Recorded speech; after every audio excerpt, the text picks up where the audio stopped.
How to unhide songs on Spotify. Hey everyone, welcome back to our channel. In today's video, we are going to learn how we can unhide songs on Spotify. So make sure to watch the video till the end.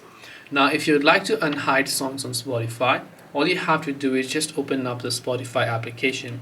And let's say you went to your library section here. You went to a certain playlist and then you played a certain song here, and then you just happen to hide this by just tapping this hide option here and hidden over here. One way that you can unhide is by quickly tapping the hidden option there, or what you can do is just tap the three dots from the top right and you should be able to see the hidden option if you'd like. Once you have done that, you'll be able to play that song and then just go ahead and then remove it and then unhide the songs on it. So you can tap on this option and then hidden songs, so you can just tap on the undo option in order to unhide that specific song. This way you'll be able to unhide songs on Spotify. Hope this video was helpful.